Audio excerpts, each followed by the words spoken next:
پرانے وقتوں کا ذکر ہے۔ بصرہ عراق کے ایک شخص نے حج کا ارادہ کیا، جس کے لیے اس نے دن رات محنت مزدوری کر کے حج کے لیے اپنا زاد راہ اکٹھا کیا۔ آج کل کے دور کی طرح اس وقت بھی لوگ قافلوں کی صورت میں حج پر روانہ ہوتے تھے۔ قافلے کے افراد کو جمع کرنے کے لیے ایک انتظار گاہ بنائی گئی تھی، جو اس کے گھر سے کچھ ہی دور تھی۔ روانگی کے روز یہ شخص اپنے گھر والوں سے وداع لے کر نکلنے لگا تو فرتے جذبات میں سب کے آنسو نکل آئے، اور سب نے اسے اپنی دعاؤں اور نیک خواہشات کے سائے میں رخصت کیا۔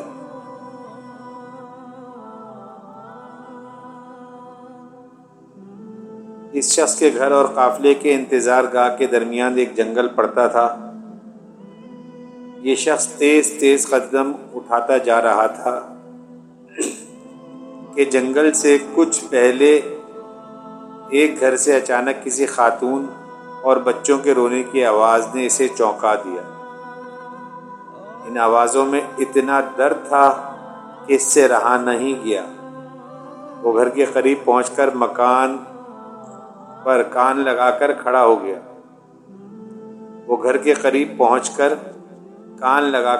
ہو گیا۔ تو اس نے سنا کہ وہ خاتون رو بھی رہی تھی اور ساتھ ہی ساتھ اپنے بچوں سے کہہ رہی تھی، بیٹا آج میرے پاس تمہیں کھلانے کے لیے کچھ بھی نہیں ہے۔ جو کچھ تھا وہ کل رات ہی کو ختم ہو گیا تھا، اور بچے بھوک اور پیاس کی شدت سے مسلسل بلک بلک کے رو رہے تھے۔ ایک طرف قافلے والے اس کا انتظار کر رہے تھے اور دوسری طرف ایک بھوکا خاندان کسی غیبی مدد کا منتظر تھا۔ یہ شخص شش و پنج میں مبتلا ہو گیا۔ آخر آسمان کی طرف نگاہ کر کے ہاتھ بلند کرتے ہوئے اللہ سے گویا ہوا، یا اللہ، آج میں عجیب دوراہے پر کھڑا ہوں۔ ایک طرف تیری عظیم عبادت ہے اور دوسری طرف یہ بے بس خاندان۔ نہ میں تیری عبادت چھوڑنا چاہتا ہوں اور نہ ان لوگوں کو اس حال میں چھوڑ سکتا ہوں۔ تو ہی رہنمائی کر، میں کیا کروں؟ اور اگلے ہی لمحے اس شخص نے کا دروازہ کھٹکھٹایا۔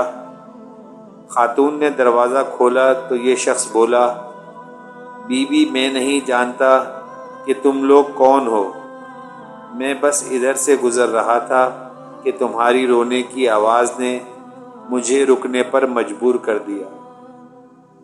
میں نے تمہاری ساری باتیں سن لی ہیں۔ یہ لو، میرے پاس کچھ پیسے اور کھانے کی چیزیں ہیں، ان سے اپنے اور اپنے بچوں کے لیے کچھ کھانے پینے کا بندوبست کر لو۔ وہ خاتون اپنے جذبات پر قابو نہ رکھ سکی اور روتے ہوئے بولی، اے اجنبی، پچھلے دنوں میرے شوہر کا انتقال ہو گیا تھا، تبھی سے ہم پر مصیبتوں کے پہاڑ ٹوٹ پڑے ہیں۔ آپ کی بہت بہت مہربانی جو آپ نے ہم غریبوں پر اتنا رحم کیا۔ اللہ آپ کی دلی مراد پوری کرے۔ حج سے بڑھ کے اس شخص کی دلی مراد اور کیا تھی، لیکن حج پر جانے کے لیے کل سرمایہ تو راہ خدا میں قربان کر دیا تھا۔ اب یہ شخص نہ تو واپس گھر جا سکتا تھا کہ گھر والے کیا سوچیں گے، حج کیے بغیر واپس آ گیا، اور نہ ہی بغیر زاد راہ کے وہ قافلے میں شامل ہو سکتا تھا۔ چنانچہ وہ قریب کے جنگل میں چھپ کر بیٹھ گیا اور حج کے دنوں کے گزرنے کا انتظار کرنے لگا۔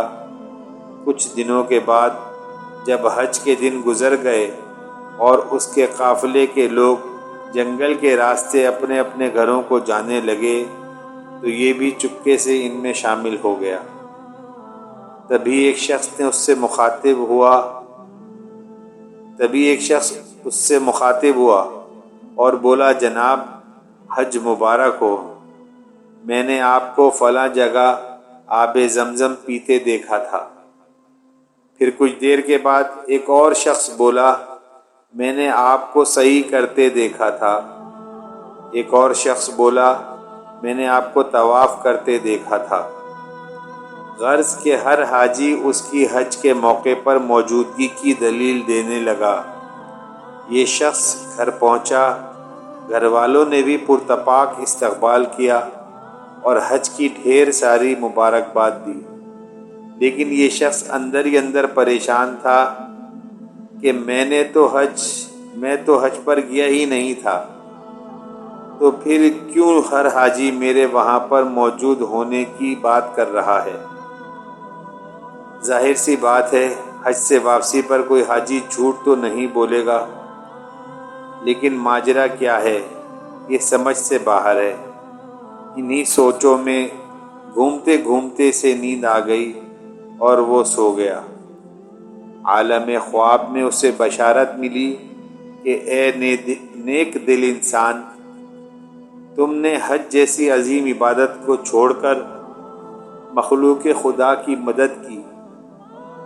اس کے بدلے میں اللہ تعالیٰ نے بالکل تمہاری شکل کے ایک فرشتے کو خلق کیا اور اسے تمہاری نیابت میں حج پر بھیجا، اور یہی نہیں بلکہ اس فرشتے کے حج کا سارا ثواب بھی تجھے ہی ملے گا، اور اسی لیے ہر حاجی تمہاری وہاں پر موجودگی کی دلیل دے رہا ہے۔